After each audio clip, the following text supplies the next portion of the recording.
喺正道之前，我會同大家將今朝早上其中一段嘅正道經文同聲同心去再誦讀出嚟。舊約嘅詩篇133篇第1到第3節。舊約嘅詩篇133篇1到3節。看哪，弟兄和睦同居，是何等的善，何等的美！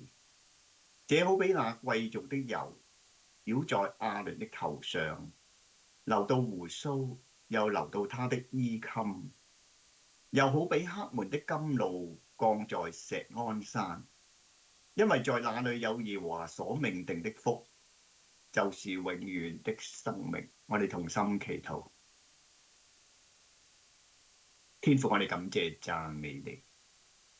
父係父嘅恩典，讓我哋喺7日嘅頭一日，再一次能夠安靜喺主面前。我哋朝見我哋嘅主，我哋嘅神，我哋嘅王，亦都聆聽主你嘅說話，以致我哋嘅生命能夠得着供應，得着牧養，以致同主能夠建立一個更加親密無間嘅關係，以致我哋能夠與主更親，愛主更深，走永生嘅道路。亦都能夠承受主為我哋所預備一切嘅恩典同埋福分。父啊，將呢段時間交託俾主，我哋需要主耶穌基督聖潔嘅寶血再一次潔淨我哋，讓我哋嘅心靈地土能夠承載呢個拯救我哋靈魂嘅道，建立生命嘅道。懇求真理嘅聖靈引導我哋進入真理當中。我哋祈禱感恩仰望奉主耶穌基督嘅名，阿門。親愛的弟兄姊妹，看啊，和睦同居是何等的善，何等的美呢？今朝早上會進入呢一個系列嘅完結篇啦。今朝早上正道嘅焦點咧，會放喺上一次我哋談論到、分享到和睦同居嘅第4個根基啦，就係靠主恩典建神居所所帶嚟嘅恩典同埋福氣。如果弟兄姊妹冇忘記，上一次同大家曾經分享過16個字，呢16個字就係靠主恩典建神居所，以馬內利，安然居住。當我哋能夠喺神嘅恩典當中，藉着一份誠實無偽嘅信心，完全順服主，完全信靠主，有一份主愛激勵嘅心，愛主更深嘅心嘅時候，我哋能夠建立我哋自己嘅生命，成為神嘅居所，成為主嘅聖殿，以致帶嚟一份好大嘅福氣，就係以馬內利。以馬內利嘅同義詞就係賜平安嘅神與我哋同在，直到世界嘅末了。但係因為賜平安嘅神與我哋同在咧，喺我哋人生嘅歲月當中咧，我哋有一份人世間冇嘅福氣，就係安然居住。親愛弟兄姊妹，今日我哋放眼世界，回想翻人類嘅歷史當中，人冇辦法安然居住。即使你擁有全世界，即使你有生活上好多嘅享受，即使你有幾多個財富，你有幾多個知識，你有個身份地位，但係人永遠唔能夠安然居住。點解呢？因為安然居住呢個福分只能夠從賜平安嘅神而嚟。如果我哋唔能夠認識位賜平安嘅神，我哋唔能夠與呢位賜平安嘅神同在嘅時候咧，人生永遠唔會有平安穩妥嘅日子嘅。人生嘅歲月只能夠活喺勞苦愁煩、好多黑暗、痛苦、絕望當中。但係知道我哋實在喺神面前蒙福嘅一群。當我哋談論到和睦同居是何等的善、何等的美，我哋需要建立4個根基嘅時候，去到第4個根基，我哋竟然靠主恩典建立一個我哋自己嘅生命，建立教會，成為神榮耀居所，以至到賜平安嘅神與我哋同在。請姊妹留意聖經當中，神由舊約到新約都賜下非常寶貴嘅應許。神係耶和華沙龍嘅神，神係賜平安嘅神，神應許必賜平安嘅福給他的百姓。到新約時代其實一樣，當主耶穌基督降生嘅時候，天使嘅宣告，在至高之處榮耀歸於神，在地上平安歸於他所喜悅嘅人。即使主耶穌準備上十字架受死受苦嘅時候，喺約翰福音第14章第16章，主耶穌再兩次賜下寶貴嘅應許，主將佢嘅平安賜俾我哋。主提醒我哋，雖然我哋會喺一個充滿動盪不安、艱難挑戰、痛苦傷害嘅世代當中，但係主將佢嘅平安賜俾我哋，所以我哋唔需要憂愁，唔需要驚惶，唔需要害怕。雖然在世上我哋有苦難，但我哋可以放心，因為主已經勝過世界。主會將嗰份出人意外嘅平安賜俾我哋，保守我哋嘅心懷意念。到耶穌基督復活嘅時候咧，其實一班嘅門徒都動盪不安，所以聖經形容門都關啦，佢哋匿埋，因為佢害怕羅馬嘅兵丁，害怕猶太人嘅逼迫，所以佢哋驚惶害怕。但係當主去到佢哋當中嘅時候咧，一次賜下嘅應許就係願你們平安，願你們平安，願你們平安。所以弟兄姊妹，如果當我哋今日話要喺地上有一個平安穩妥嘅人生，要安然居住咧，其實我哋需要位賜平安嘅神。但係弟兄姊妹，今日如果我哋真係能夠建立我哋自己嘅生命成為神嘅居所，賜平安嘅神與我哋同在咧，我哋能夠就享受嗰份平安嘅福分。今朝早上我哋會焦點就放喺究竟當賜平安嘅神與我哋同在，與我哋同住，我哋能夠得到乜嘢平安嘅福分呢？我哋從聖經當中去睇嘅時候咧，當我哋能夠喺我哋嘅心靈嘅眼睛被聖靈光照，看見呢位嘅主嘅時候咧，有3種嘅平安福分我哋能夠得着嘅。而呢3種嘅平安福分我哋得着嘅時候咧，我哋就能夠安然居住。呢3種嘅平安嘅福分係乜嘢咧？第一種福分，親愛弟兄姊妹，赦罪嘅平安。弟兄姊妹，我再講一次，一份嘅赦罪嘅平安。弟兄姊妹，其實人生好殘酷嘅。自從亞當夏娃犯罪咗之後咧，其實人世間俾一種嘅情況去克制住、擄掠住、控制住，所以個世界上常常充滿好多嘅苦難。原因只有一個字，呢個字就係個罪字。弟兄姊妹，有一個唔會改變客觀嘅事實。當亞當夏娃犯罪之後，直到主耶穌基督榮耀再來，世上每一個人，無論佢信主抑或唔信主，無論佢屬主抑或唔屬主，無論佢係以色列嘅民族，抑或今日嘅教會時代嘅基督聖徒，弟兄姊妹，我哋每一個人每日一定會犯罪。個差別只係犯幾多個罪，幾少嘅罪，幾大嘅罪或者幾細嘅罪。每一個人每日都一定犯罪，但係弟兄姊妹，罪非常非常之可怕。世上嘅人冇諗到罪所帶嚟嘅後果係非常之嚴重。如果從聖經當中去睇咧，罪帶嚟非常嚴重嘅後果，因為聖經講得好清楚㗎，罪嘅工價乃是死。親愛弟兄姊妹，當人犯罪之後，犯罪一定有非常非常嚴重嘅後果。但係一般人我哋會睇，罪嘅工價乃係死，只不過講論到將來永恆嘅地獄、硫磺、火湖，同我今生冇乜關係。其實弟兄姊妹，唔係，罪嘅工價乃係死嘅時候咧，佢唔單止講到永恆嘅滅亡，佢更加講到今生人活着啊，雖生有死。親愛弟兄姊妹，罪非常之可怕嘅，因為罪一定有後果，一定有殺傷力㗎。如果當我哋所犯嘅罪，我哋冇處理到，我哋冇被赦免嘅時候咧，於是我哋嘅人生活着嘅時候，會俾罪好多嘅嚴重嘅後果帶俾我哋好多嘅痛苦傷害。呢個一定。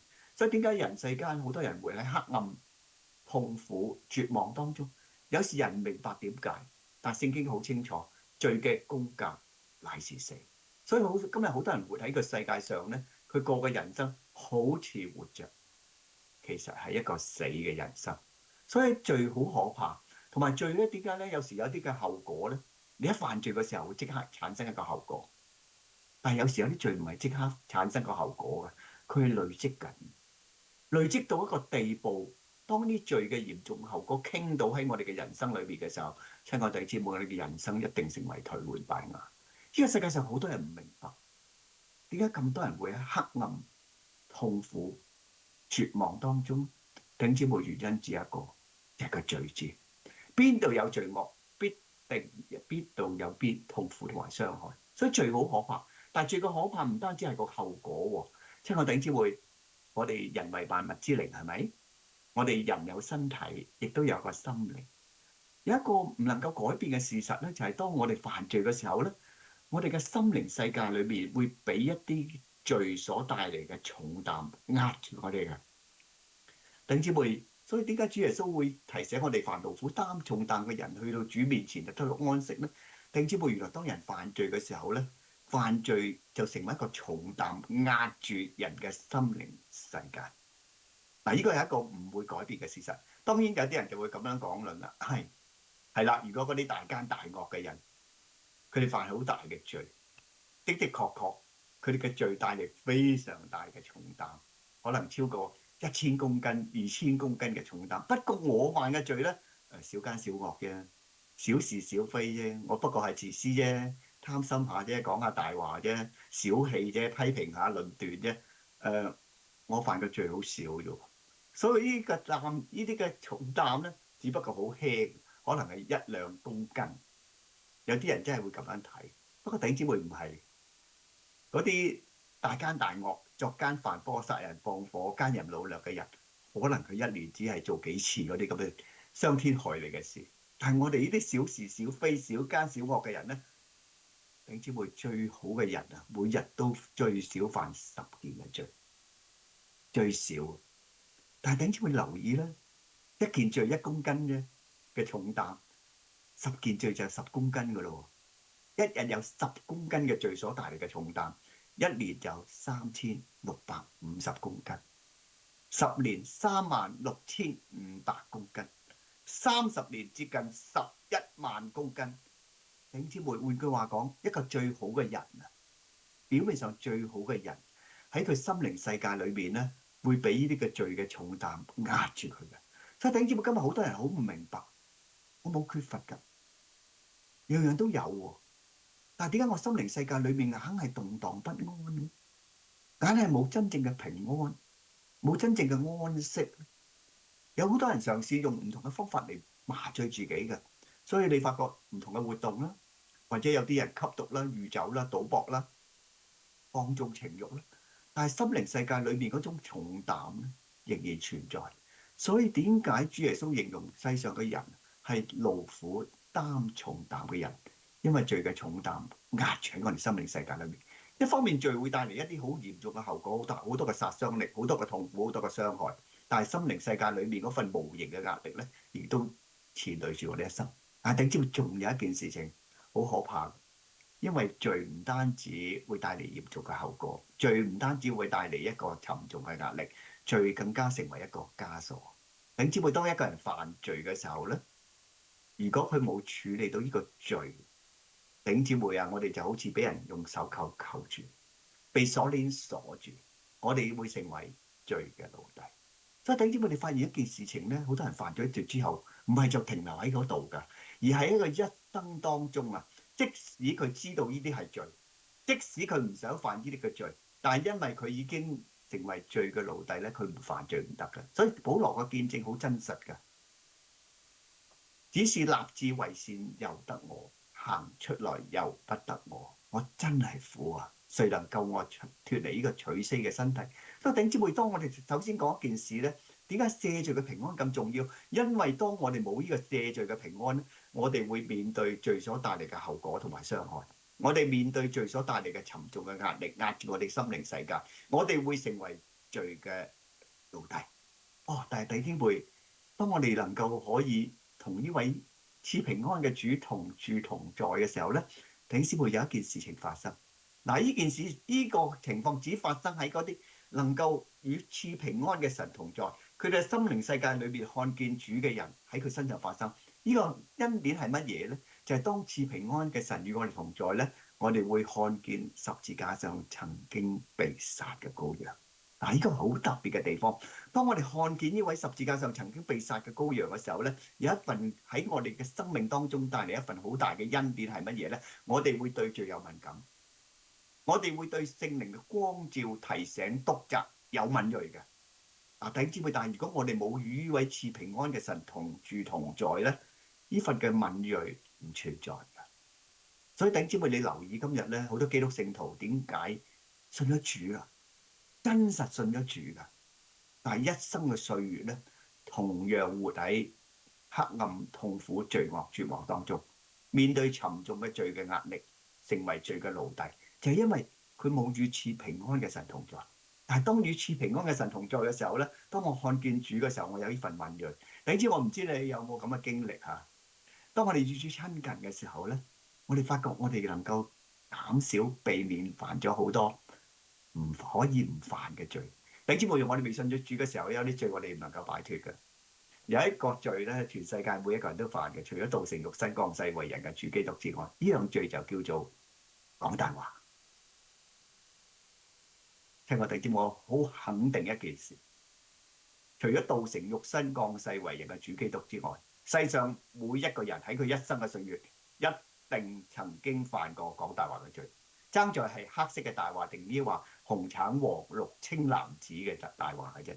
人一定犯罪，一定會講大話嘅。所以我哋話呢句説話其實好傳神嘅，講大話唔使眨眼。點解咧？因為好多時候我哋活喺呢個世界上，喺好多個環境當中，我哋好清楚知道，當我講一個大話咧，我會少咗好多煩惱；當我講一個大話咧，我會避免咗好多麻煩。所以人嘅反應好快嘅。當喺某種處境之下，當佢一知道講大話就能夠解決咗好多煩惱，解決咗好多問題嘅，呢個大話咧就啵一聲就出嚟嘅，諗都唔使諗嘅，係自然反應。不過如果當我賜平安嘅神與我哋同在咧，我哋能夠有對罪有呢份敏鋭，對聖靈嘅光照有一份敏鋭。你知唔知我哋發現一件事情？好多時候我哋都想講大話，不過當講大話嘅嚟到口唇邊咧，當聖靈責備又講大話。神最憎厭講大話嘅人，講大話喺神面前係非常大嘅罪，咕一聲吞翻入去。我唔知頂姊妹有冇咁嘅經歷啊？我自己都有呢啲咁嘅經歷嚇，即係有時即係師母問我一啲問題，我都諗下講一個白色嘅大話就過咗去。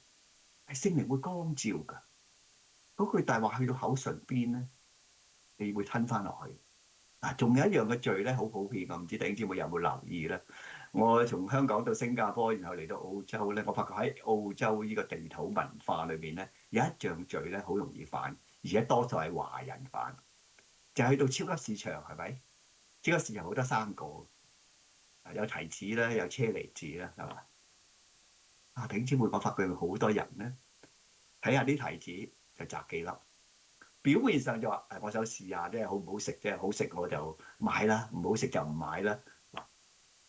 車厘子哇好靚喎，不過30幾蚊 K 喎，我都拎幾粒嚟試下。頂姊妹，呢個係貪小便宜嚟。我見到好多華人都係有咁嘅情況㗎。頂姊妹，呢個係好普遍嘅民族性嚟㗎。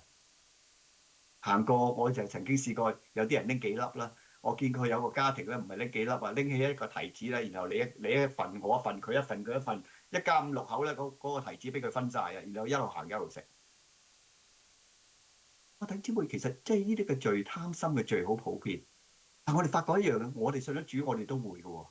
可能有一日，當我去到超級市場睇到呢啲車厘子咁新鮮、咁大粒，我都想拎幾粒嚟食下。我試過嘅，弟兄姊妹。但係當我隻手一伸上去摘嘅時候咧，想去攞嘅時候咧，聖靈光照。真係好特別嘅地方，嗰隻手縮翻上嚟。呢個係一個好特別嘅地方，唯有當賜平安嘅神與我哋同在，我哋嘅屬靈嘅心眼看到呢位十字架上曾經被殺嘅羔羊，我哋會對罪有敏感㗎，我哋會對神嘅聖靈嘅光照督責有敏感㗎，於是我哋能夠減少咗犯好多嘅罪。弟兄姊妹細心留意啊！如果一日避免咗10件罪咧，10年就係接近11萬嘅罪。所以弟兄姊妹，如果當我哋喺咁嘅境況之下，我哋能夠減少咗犯罪，我哋就減少咗罪所帶嚟嘅殺傷力，我哋避免咗罪所帶嚟嘅重擔，我哋更加唔成為罪嘅奴隸，係咪好大嘅福氣？但係弟兄姊妹唔單止咁，即使我哋成為基督聖徒，係咪啊？即使我哋有聖靈光照，我哋對罪有敏鋭，但係我哋都難免一定會犯罪。弟兄姊妹，今日好多教會、好多基督聖徒咧，佢哋冇呢份敏鋭，佢哋有一句口頭禪好清晰：犯罪無可避免，犯罪唔緊要，最緊要知罪認罪，然後求主赦免。於是我睇到好多基督聖徒咧，一年365日，10年3650日，犯同樣嘅罪，日日都認罪、知罪認罪，然後求主赦免。不過日日都犯緊同一個罪，點解咧？因為冇看見呢位十字架上曾經被殺嘅羔羊。但係如果我哋真係睇到呢位曾經被殺羔羊咧，我哋都會犯罪，因為我哋都要面對好多試探誘惑，我哋裏面都有邪情小慾，我哋真係會偶然犯罪。不過當我哋偶然犯罪嘅時候咧，聖靈會光照督責。嗰時我哋弟兄姊妹會留意咧，我哋會產生一份悔改嘅心。我弟兄姊妹，基督信仰最特別嘅地方就喺呢度啊！唔係講緊我哋一生唔犯罪，係講緊我哋即使偶然犯罪，聖靈會將一份為罪、為義、為審判嘅悔改嘅心賜俾我哋。乜嘢係真正悔改嘅心？悔改嘅心就係我哋知道我哋犯罪，我哋承認我哋犯罪，但跟住冇停喺嗰度喎。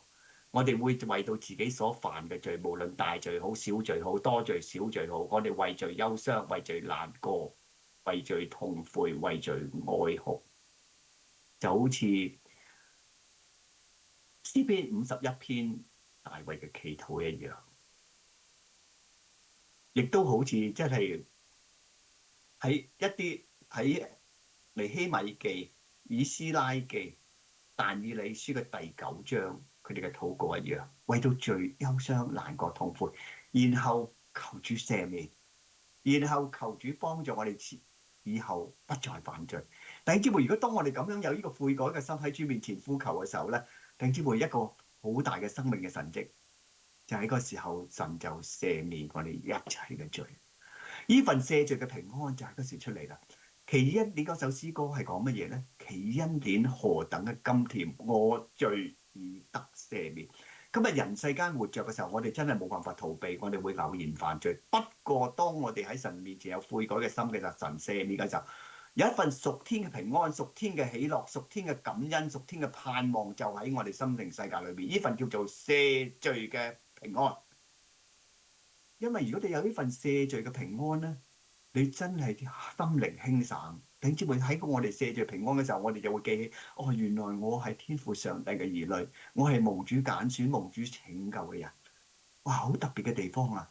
嗰份屬天嘅平安喜樂就湧流喺我哋裏邊。弟兄姊妹，喺聖經當中有一個例子好特別，喺路加福音第7章咧記載咗一個女人。呢個女人叫做冇名字嘅，佢嘅名字叫做有罪嘅女人。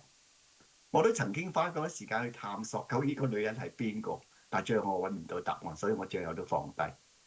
呢個女人當佢知道主耶穌喺法利賽人西門嘅家當中坐席嘅時候咧，佢嚟啊！佢嚟要付上好大嘅代價，因為佢知道佢係一個臭名遠播嘅人，去到法利賽人當中咧，一定會被屈辱、被人恥笑、被人批評、被人論斷。但係佢仍然要嚟，點解佢要嚟？因為佢要見主耶穌。佢嚟到見主耶穌，唔係做其他嘅嘢喎。聖經形容好特別，呢個有罪嘅女人嚟到主耶穌基督嘅身後嘅時候，佢用眼淚濕主耶穌嘅腳，然後佢用頭髮擦乾主耶穌嘅腳，然後佢用嘴親吻主耶穌嘅腳，然後佢用香膏抹主耶穌基督嘅腳。主耶穌基督就同西門去談論呢個女人，佢許多嘅罪都赦免咗，因為佢嘅愛多。那赦免少嘅，佢嘅愛就少。然後喺路加福音嘅第7章48同埋50節咧，主耶穌同呢個有罪嘅女人講咗兩句說話，非常非常之重要。弟兄姊妹，如果我哋領受呢兩句說話，我哋都充滿赦罪嘅平安。呢兩句說話係乜嘢咧？第一句說話，你的罪赦免了。主耶穌同呢個女人講，你的罪赦免了。50節，主耶穌再講，你的信救了你，平平安安的回去吧。親愛弟兄姊妹，今日我哋都需要一份赦罪嘅平安。回想翻今日譬如我哋上一次為罪憂傷、為罪難過、為罪痛悔、為罪哀哭，求主赦免、求主幫助係幾時咧？我哋有冇能夠聽力領受到主耶穌嘅説話？你的罪赦免了，你的信救了你，平平安安的回去吧。所以弟兄姊妹，當我哋能夠與呢位賜平安嘅神同在，我哋會對罪有敏感，對聖靈光照有敏鋭嘅時候，第一，我哋避免犯咗好多嘅罪，我哋唔會再成為勞苦擔重擔嘅人，我哋唔會成為壓傷嘅蘆葦、將殘嘅燈火，我哋唔會成為罪嘅奴隸。但更加重要咧，我哋會有一份悔改嘅心，以至求主赦免、求主幫助嘅時候，有一份赦罪嘅平安就喺我哋心靈世界裏面。所以弟兄姊妹，今日好多人咧，佢行喺佢生活裏面，點解你發覺佢真係唔同？佢有嗰份屬天嘅平安，做屬天嘅喜樂，唔係因為佢比別人好，係因為佢有份赦罪嘅平安。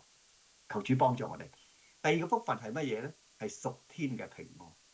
弟兄姊妹，當我哋與賜平安嘅神同住嘅時候、同在嘅時候，唔單止見到十字架上曾經被殺嘅羔羊，我哋會見到復活嘅得勝主。親愛弟兄姊妹，主耶穌唔單止受死埋葬，佢更加復活。藉著佢死而復活嘅時候，佢勝過世界、勝過罪惡、勝過魔鬼撒旦、勝過一切。但都唔單止係咁啊！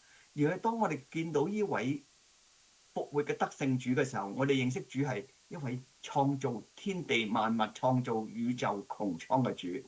佢係一個大能嘅神。喺我哋嘅一生歲月當中，能夠成為我哋高台，成為我哋嘅磐石，成為我哋嘅避難所，我哋就會產生一份屬天嘅平安。弟兄姊妹，人生好殘酷。今日人世間，我哋喺一生活着，我哋會面對好多可怕嘅人事環境。弟兄姊妹，你細心留意下，點解人好多時候會憂傷、難過、灰心、失望、恐懼、戰兢？因為望住呢個世界嘅人事環境。你留意彼得本來喺水面上行去主耶穌嗰度㗎，但係當佢一望住風浪，佢就沉咗落去啦。彼得本來有一個愛主嘅心，願意愛到為主死嘅，但係當佢望見到使女、望見到僕人咧，佢就否認咗主啦。你知冇見唔見到主影響咗我哋人生係天翻地覆嘅截然不同？你留意使徒保羅，佢同樣當佢喺大馬色路上遇見主之後咧。喺佢一生嘅歲月，佢面對好多艱難、好多嘅挑戰、好多嘅衝擊、好多嘅傷害、死蔭嘅幽谷、流淚谷，佢所有嘅缺乏，佢全部都面對。但係佢有一份屬天嘅平安喎，因為佢見到主啊，佢見到主就站喺佢身旁啊。佢相信一件事，當人見到呢位天地嘅主、天地嘅神，我就會相信呢位係昔在、今在、以後永在嘅全能神。主耶穌基督。喺3500年前，當以色列人離開埃及為奴之地嘅時候，主叫紅海分開，主叫約旦河水蓄立而壘喺上流停留不住，主叫耶利哥城倒塌，主天降嗎哪磐石出水，主用日間雲柱、夜間火柱引導以色列人走咗40年嘅歲月。弟兄姊妹，今日我哋都同樣可以有呢個經歷㗎。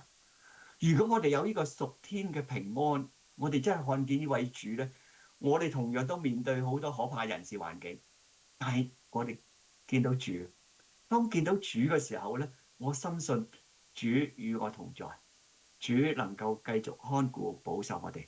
你知唔知呢份屬天嘅平安好重要啊？因為當呢份屬天嘅平安就產生一份嘅屬天信心咧，喺我哋面對艱難嘅歲月啊，就好似今朝其中一首詩歌，不再係回頭。漫漫長夜，許多黑暗遮蓋我眼前嘅路，但係主耶穌係我腳前嘅燈，路上嘅光，佢把黑暗全驅散，不再怕困難，不再怕路途太長，不再有傷感，因我有耶穌作伴。你知唔知呢份屬天嘅平安好重要？但係如果見唔到呢位復活嘅得勝主咧，呢份嘅屬天平安唔存在嘅。我哋一定睇到呢個我哋身邊好多可怕嘅人事環境咧，弟兄姊妹，我哋會崩潰嘅，我哋會喺水面沉落去，我哋會遠離主、默遠主。弟兄姊妹，呢啲係真實嘅經歷。喺2個禮拜前咧，有一個好寶貴嘅經歷，有一個家庭，一家6口，有啲從香港嚟，有啲從墨爾本嚟，有一個年輕嘅母親寫咗3頁生命嘅見證俾我，然後錄咗5段嘅錄音。我哋接觸咗有超過4個鐘頭，喺2個禮拜前。點解佢哋會嚟呢？原因只有一個，有一個弟兄話：點解我哋會喺唔同嘅地方又要搭飛機嚟到黃金海岸探望你哋呢？原因只有一個，佢話我哋明白傳道人你同師母喺過去幾十年歲嘅侍奉呢，其實一定可能都已經去到一個灰心失望嘅地步，可能你冇能力再走落去。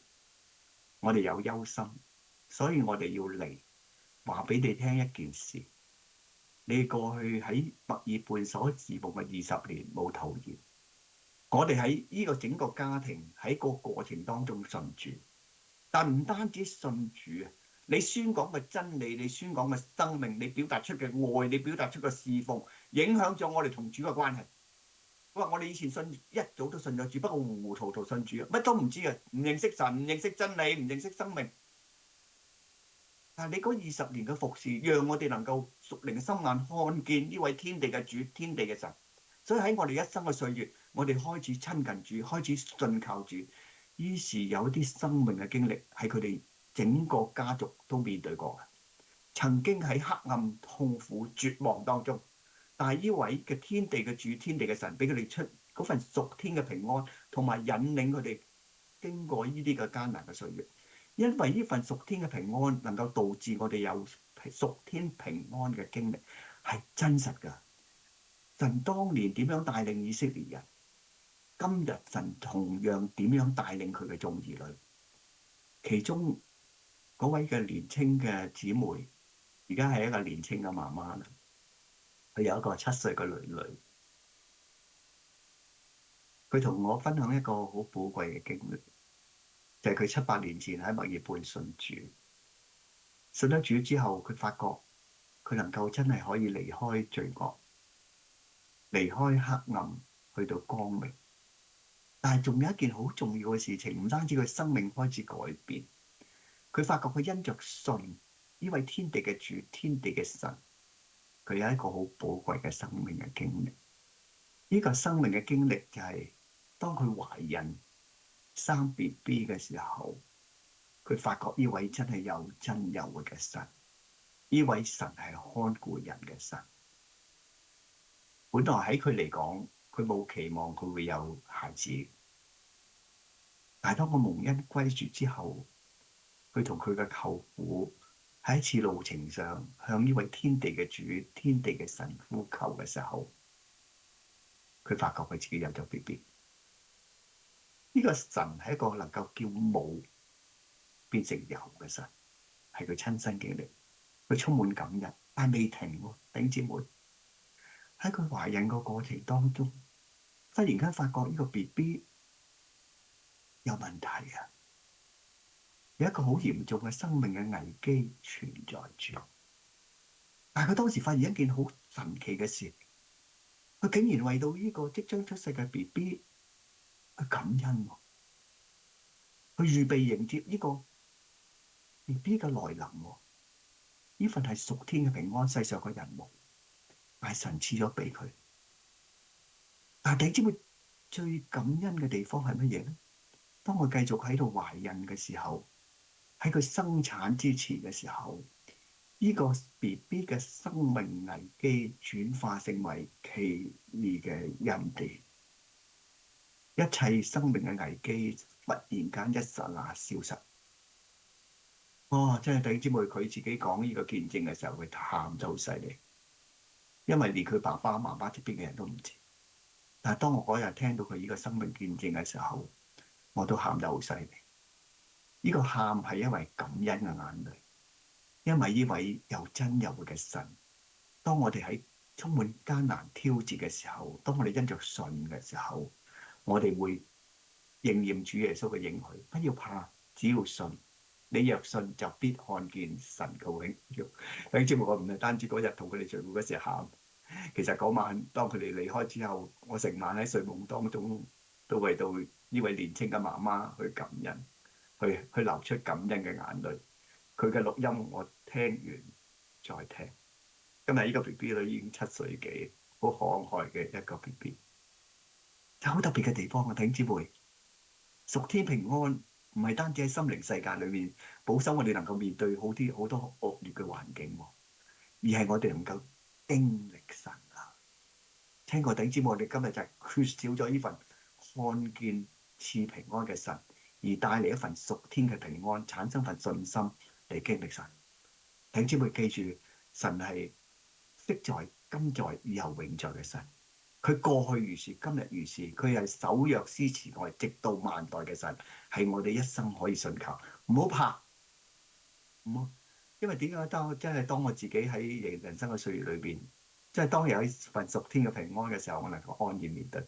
所以弟兄姊妹，我幾咁需要借住嘅平安，屬天嘅平安。當然第三個平安係咩咧？永恆嘅平安。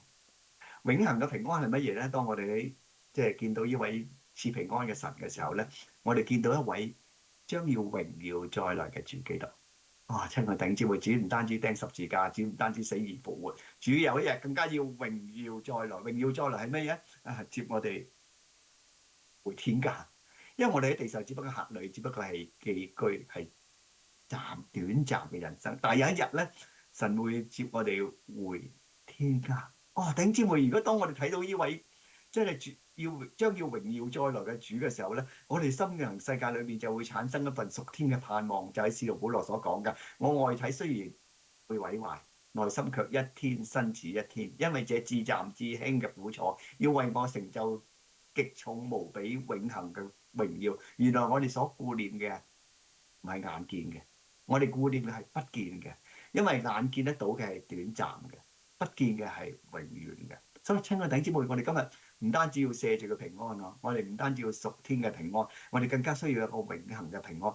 弟兄姊妹記住，唔好望住呢個世界，呢個世界有一日一定要結束嘅，呢個世界一定所有你眼見得到嘅嘢都要化為烏有，唯有天上永恆嘅天家、永恆神嘅國度，先係我哋真正嘅歸屬。所以如果人望住呢個世界，佢唔會有指望，佢唔會有盼望。但係當我哋能夠睇到呢位榮耀再來嘅主，想到有一日主接我回天家嘅時候咧，嗰份嘅屬天嘅平安、喜樂、感恩、信心、盼望就湧流出嚟。所以弟兄姊妹，今日我哋需要呢3方面嘅平安喎，赦罪嘅平安、屬天嘅平安，同埋永恆嘅平安。同埋弟兄姊妹，神嘅道真係好特別啊！即係當我準備今朝早上嘅正道嘅時候咧，神嘅話係靈係生命。唔係一種知識嚟，神嘅話係我哋可以親身經歷。琴日朝頭早6點，我朝頭早4點半起身，朝頭早4點半，琴日朝頭早4點半起身，咁我開始讀經禱告靈修，去到6點鐘，一個好異常嘅經歷發生，就係我隻腳咧突然間腫咗上嚟。我隻腳突然間產生非常非常大嘅劇痛，以前我都試過，不過今次起碼10倍以前咁痛。我其實係一個好能夠忍受痛楚嘅人，但係呢個痛楚令到我唔能夠承受，我要嗌，我要叫，飆冷汗，企又企唔到，坐又坐唔到，瞓又瞓唔到。突然間發生啊，6點鐘，我唔知點解。當時我第一件事做啲咩嘢咧？弟兄姊妹，我唔係禱告啊。當時我第一件事就諗翻可能我最近行得多得滯，所以我啲筋膜發炎。於是我即刻咧就揾啲藥酒咧，嘗試捽個患處，希望能夠減輕個痛楚啦。但係你知唔知佢冇好到？個痛楚劇痛一路存在，去到6點鐘，黃昏嘅6點鐘，好特別啊！朝頭早6點鐘開始，去到黃昏嘅6點鐘咧，我發現我個胃部咧，突然間起咗一個鼓脹，我嗰日已經冇乜食嘢㗎啦，但係佢突然間膨脹，然後產生一陣非常非常大嘅劇痛，痛到唔能夠承受㗎。我相信我當時係諗住要即刻要去醫院嘅急症室，但係當時聖靈就提醒我件事，神唔容許冇一樣事情會發生喺我身上。由我蒙召嗰日開始，直到今日，我哋經歷過好多艱難挑戰。但係今次咧，唔係一本身體上嘅病患，唔係腳部痛楚咁簡單，唔係胃部嚴重痛楚咁簡單，係一場屬靈嘅爭戰。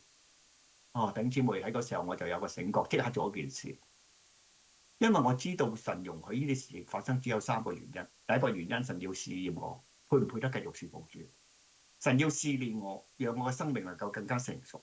第3個係神要管教我，因為一定我有啲罪咧未解決嘅，所以神要用呢個方式發生喺我身上。當時我祈禱嘅時候，我嘅領受好清晰嘅，3樣都存在。第一，神要試驗我；第二，神要試煉我；第3，我的確有啲罪咧未解決嘅。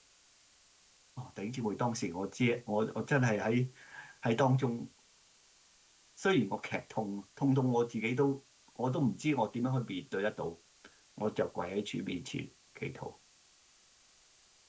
為到自己嘅罪憂傷、難過、痛悔、哀哭，求主赦免，求主幫助。我弟兄姊妹，痛仍然存在，劇痛仍然存在。嗰剎那突然間神有說話喎，嗰句說話就係路加福音7章48節，你的罪赦免了。哦，弟兄姊妹，嗰剎那我突然間有一份赦罪嘅平安，為到我面對腳部嘅痛楚同埋胃部嘅劇痛咧，去感謝神，真係好特別嘅地方喎。喺嗰剎那我有一份赦罪嘅平安，痛楚仍然存在喎，但係我能夠可以充滿感恩、充滿喜樂去面對嗰個環境喎。但係弟兄姊妹，痛楚仍然存在喎，一路延伸到晚上9點鐘嘅時候咧，我開始有憂心，我坐唔到，企唔到，瞓唔到，我聽日點講道？今朝早上我要講道，但我連唞氣都唞唔到，坐又坐唔到，我點樣講道咧？我又喺神面前俯伏，神啊，我唔求你將呢個痛楚挪開，我只求你俾我聽日有足夠嘅能力完成聽日嘅正道。神嘅回應真係好清晰。第一段經文約書亞記第1章第9節，第二段經文哥林多後書12章第9節，我不是吩咐過你麼？不要驚惶，不要害怕，當剛強壯膽，因為無論你喺邊個處境當中，耶和華神必定與你同在。主話：我嘅恩典夠你用，我嘅能力喺人嘅軟弱上顯得完全。弟兄姊妹，嗰剎那我就知道，第二朝早上嘅正道唔係我靠自己嘅能力啊！即使我痛楚，即使我唔能夠坐，即使我唔能夠企，即使我唔能夠唞氣，神仍然能夠完成佢工。嗰剎那嗰份屬天嘅平安就出嚟啦！原來我哋人生面對所有艱難嘅環境，唔係靠自己。但弟兄姊妹，去到10點咧，又有另外一個經歷喎，因為我真係需要瞓覺，因為朝頭早4點半痛咗成日，去到10點鐘我要休息，所以我喺神面前，主啊，但我瞓唔到，因為太痛，即係如果個胃部嗰種痛楚係我同我50年前嘅情況好相似，痛到咧係你一定要入急症室嘅。但係我知道嗰時候我唔能夠去醫院嘅急症室，因為我知道如果我去醫院急症室，一定要面對一連串嘅檢查，面對一連串嘅等候，可能去到凌晨3、4點我都未走得嘅。所以我決定我唔會去醫院，我寧願祈禱。當我祈禱嘅時候，神啊，我要睡眠啊！求主，我唔求主你叫我呢個痛楚挪開，我只求你俾我聽日能夠講道，俾我今晚能夠好好嘅入睡。神回應我一句説話，弟兄姊妹好震撼。申命記嘅31章14節，呢句説話係乜嘢咧？就係神同摩西講：你的死期臨近了。親愛弟兄姊妹，我領受呢句説話嘅時候，我喊得好犀利。點解我喊得好犀利嘅？因為我等待呢句説話好耐。你的死期臨近了嘅同義詞係乜嘢咧？你回天家嘅日子近啦。弟兄姊妹，我由蒙恩歸主嗰天晚上直到現在，其實我羨慕我可想嘅就好似詩篇84篇所講嘅，我幾咁希望去到永恆當中與愛過主、愛過神永恆嘅同在。但係因為喺地上，神俾我有使命、有責任、有託付，我甘心順服，繼續走落去。但係神話你的死期臨近了嘅時候，佢同意時候，你回天家嘅日子臨近了。哇！弟兄姊妹，嗰份永恆嘅平安就喺個剎那湧流喺我嘅生命當中，真係好特別、好特別嘅地方。所以弟兄姊妹，今朝正道好似講唔完一樣，因為呢個經歷太寶貴，24小時經歷赦罪嘅平安、屬天嘅平安、永恆嘅平安。弟兄姊妹，做一件事喎，今朝早上6點鐘，當我讀經禱告靈修之後咧，我嘗試去浴室咧，希望梳洗整理，預備今朝嘅講道。弟兄姊妹，我發覺我完全康復咗啦，腳部嘅痛楚消失咗，腳部嘅腫脹消失咗，我胃部嘅嚴重痛楚消失咗啦。弟兄姊妹，呢個神係一個有真有活嘅神。神嘅話，神嘅應許真真實實。我盼望弟兄姊妹咧喺嚟緊嘅日子咧，我哋唔好喺呢個世界裏面求平安、求安穩，唔係。我哋要去到呢位賜平安嘅神嗰度，得着赦罪嘅平安、屬天嘅平安、永恆嘅平安。明天如何再唔重要，因為有呢位天地嘅主、天地嘅神與我同在。我能夠有平安、有喜樂、有感恩、有信心、有勇氣、有盼望，繼續走前面嘅道路。盼望弟兄姊妹有幾咁盼望我嘅經歷，個家庭嘅經歷，亦都係眾弟兄姊妹嘅經歷。嚟緊好多環境係的確好可怕，好多嘢我哋掌握唔到。係記住，唔好怕，只要信，你若信，必看見神嘅榮耀。所以今日嘅回應詩歌好寶貴，有平安在我心嘅時候咧，3種嘅平安都喺呢首詩歌描述出嚟。3種嘅平安：赦罪嘅平安、屬天嘅平安、永恆嘅平安。所以弟兄姊妹，讓我哋喺嘅時候一同起立，我哋唱出今日正道嘅回應詩歌，有平安在我心，讓我哋能夠豐豐富富嘅得着。我哋同心祈禱。天父，我哋感謝讚美你，感謝天父係賜平安嘅神，主仍願意真係將呢份出人意外嘅平安、赦罪嘅平安、屬天嘅平安、永恆嘅平安，豐豐富富賜俾我哋。呢份平安冇人能夠奪去。雖然我哋人生會面對一啲艱難、挑戰、打擊、傷害、缺乏嘅環境，但係賜平安嘅神與我哋同在，讓我哋有信心、有勇氣、有盼望，繼續奔跑前面嘅道路。父啊，願將呢份嘅應許豐豐富富落實喺每一個主所愛嘅兒女身上，讓我哋喺地上雖然有苦難，但係我哋放心，因為主已經勝過世界。我哋唔需要憂愁，唔需要懼怕，因為主嘅平安喺我哋心裏面保守我哋嘅心懷意念。主啊，求你就幫助我哋喺主面前同心感恩、仰望、祈禱，奉主耶穌基督嘅名，阿門。請坐。